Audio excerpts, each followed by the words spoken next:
Hello and welcome to Minerals, Rocks, and Fossil Talks. I'm your mineralogy teacher, Jen, and it's time for Wordplay Wednesday. I have talked about crystal habit a bunch, even if I haven't used the words themselves a whole lot. Crystal habit is the characteristic external shape of an individual crystal or aggregation of crystals. The habit is dependent on crystallographic form or the crystal system and the growth conditions. There are a crap ton of crystal habits, and I'll go into like uber detail with them in a long form video specifically for Patreon. But for now, I'm just going to show you a bunch of the like common ones that you might see, or ones that I just happen to have in my collection, just to give you an idea so that when you hear me use these words when describing minerals on Monday Minerals, you know what I mean. Okay? So, first up, I'm going to show you a chalcedony concretion, which has concentric habit. So that's just these rings that they make. So pretty easy, concentric. Then we have botryoidal, which is kind of grape-like, such as we have in this chalcedony geode. So you can kind of see, if I set this down, you'll be able to see like these sort of, it's focusing on my finger, grape-like shapes in here. Okay. There's a little bit of other things going on in here, but we're focused on the rounder ones for this particular one. Okay. This geode here is showing you nodular, which is basically just like growth. It's rounded and finely banded. It might be hard to see because of the colors on this, but it is banded in here, and this is like the rock that it's growing on. This is prismatic, so this is some tourmaline. Prismatic. Pretty simple. This is a dodecahedron garnet. Lots of faces on it. Then we have octahedral fluorite. 8 sides. I'm going to zoom in on this one because it's tiny. This is scalenahedral calcite. So it makes these like skinny points with scalene triangles, basically. This is massive quartz. Basically, it doesn't really have any sort of recognizable shape other than it's just kind of lumped together. This is orthoclase, and it's in a tabular bladed blocky crystal habit.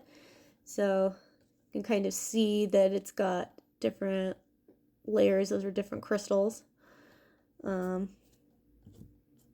There. I've got some peridot, which is a type of olivine. This is hemiomorphic, so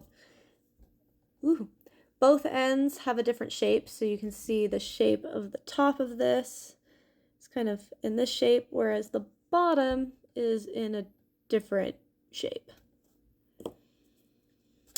Then we have a tetrahedron with zircon, so 4 sides, 4 faces.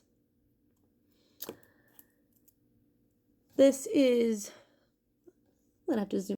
This is druzy quartz from a different geode.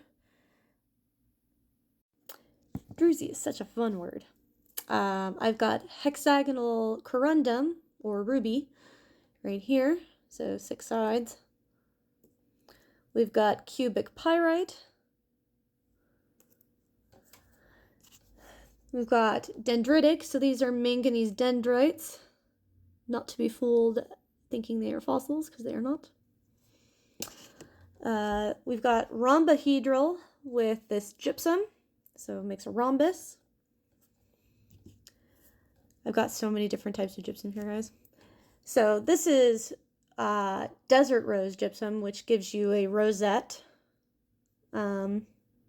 habit. Then we've got some mica on this quartzite. Let me see. So this biotite, the dark mineral you're seeing there, is in a micaceous habit, so it peels into little thin layers. This gypsum is radiating. If you look close, if I can get it to zoom. Nope, not with my thing. Okay, you can see that it radiates out from a focal point. So radiating crystal habit. Then this gypsum has a sceptered habit, which means that crystals are like growing on top of each other. This kyanite is fibrous, so you can see that it's got long crystal blades going one direction. And the last one I have here is hopper, where you've got, this is bismuth, so this is a man-made variety, but halite will do this too, naturally. But it'll build like cubes inside itself, which is super cool. So there you have it. A bunch of different types of crystal habit that, like I said, some of the most common ones, or some of the ones I just happen to have. And if you want to know more, I will let you know when I get the Patreon video up with all the detail that I can go into with these. So look forward to that, and I will, not yet, because I gotta let you know what you're gonna learn tomorrow. Duh. Okay. So thanks for coming to today's lesson, and then tune in tomorrow to learn about Utah ceratops. It's a cool one. I will fossilize you later.